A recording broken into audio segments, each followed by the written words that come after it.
it's time to go over some of the finer details. The Boy in Blue, or The Boy I Wish I Blew, as it's been known around my house for the last few weeks, was released on January 17th, 1986, with a budget of $7.7 million Canadian.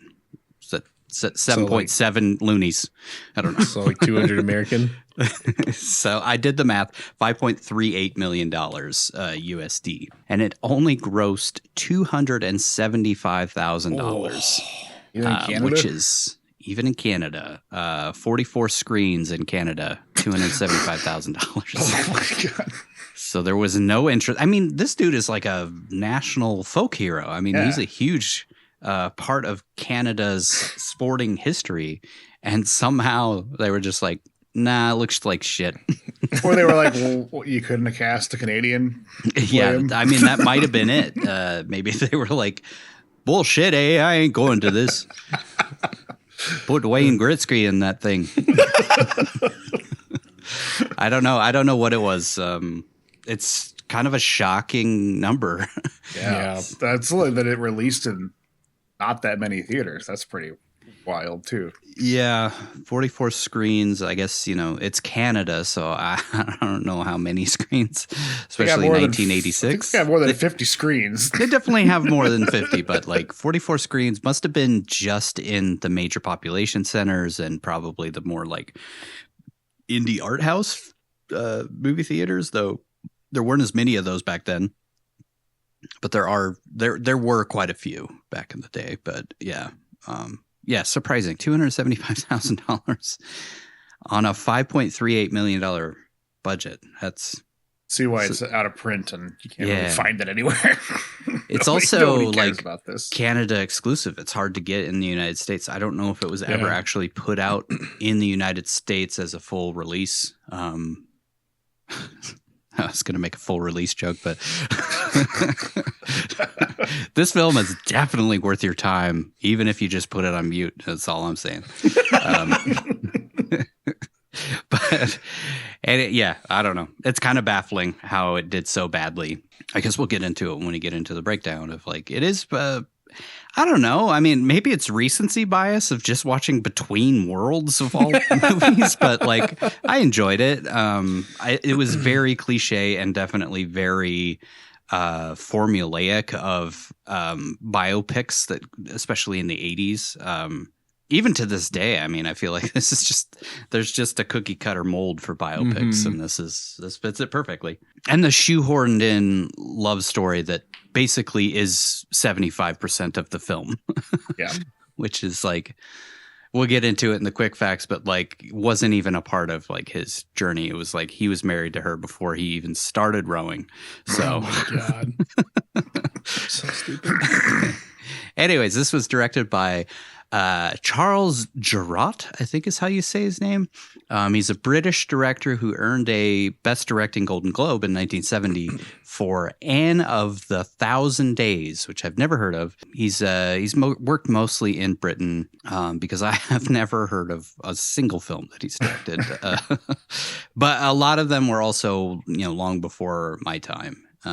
I think he stopped directing in like 2002 or something like that, but I think they were all like British films at that point. Sadly passed away in 2011, which is going to be a trend. I think pretty much everybody who worked on this movie is dead. Anyways. Well, it was 40 years ago. So it was 40 years ago. Yeah. Yeah. We're all heading to ourselves. So, Anyways, written by Douglas Bowie, who is a Canadian playwright and screenwriter, only worked on 3 films throughout his entire career, but wrote 8 plays between 1971 and 2012, and worked quite a lot on made-for-TV Canadian movies, pretty much exclusively in Canada, which is kind of weird that, like, we don't get a lot of the media that's produced in Canada for some reason. It's right there. Like you would imagine that it would be sent down here, but maybe Americans are just like, nah. Well, there was was, at least like when we were growing up, there was that, I can't remember what channel it was, but it showed Degrassi and a bunch of Canadian programming. So we did I think get only it. the most popular stuff. Yeah, like I was gonna say, but it was SCTV only and their most Degrassi. popular content. It wasn't more mainstream stuff for them. It's just their super hits, mainly Degrassi. That's about it, really. Let's be honest. I mean, Degrassi did really well in the United States. So, Oh yeah, I mean, I feel like there's a lot of opportunity. It's probably not as much of that siloing of content as there was back then. So I would assume like a lot of Canadian content is popping up on streaming and stuff like that. So people can find it. But back then it was like, we had like the major networks. And if they decided they didn't want it, then it wasn't going to get shown. Yep. And then for somebody to go out of their way to go to a theater to watch The Boy in Blue, a movie about a Canadian folk hero starring a relatively unknown actor at that point. I don't know. Yeah. This was shot by Pierre Mignon, I think is how you say his name. Mignot. French Canadian who has mostly done French films. Again, not a ton that I've heard of, since I'm guessing he mostly worked in Canada and France. But he did shoot a handful of projects for Robert Altman through the mid 80s, which is kind of crazy. Dang. He's just kind of that's the only like director on his list that I was like, what? Robert Altman. And then there's just all these French films. I'm like, okay. So Robert Altman saw something in his style, which I think the cinematography is pretty beautiful in this film. So edited by Rit Wallace. There's a guy named Rit, R-I-T. Another French Canadian who edited My Bloody Valentine back in like 1980 or whatever. And Iron Eagle 2, which are the only credits I recognize besides The Boy in Blue. Sadly passed in 1991, and his even more sadly, his swan song was Iron Eagle 2. Oh shit. And then music by British jazz pianist and composer Roger Webb, who only worked on about a dozen films as a composer. But some of his music has been featured in a lot of different films like Southland Tales, Boogie Nights, just kind of like his jazz specific stuff. Unfortunately died of a brain tumor in 2002. So almost every one of the principal crew members is no longer with us. But, like you said, it's 40 years ago. I guess it makes sense. Anyways, ratings.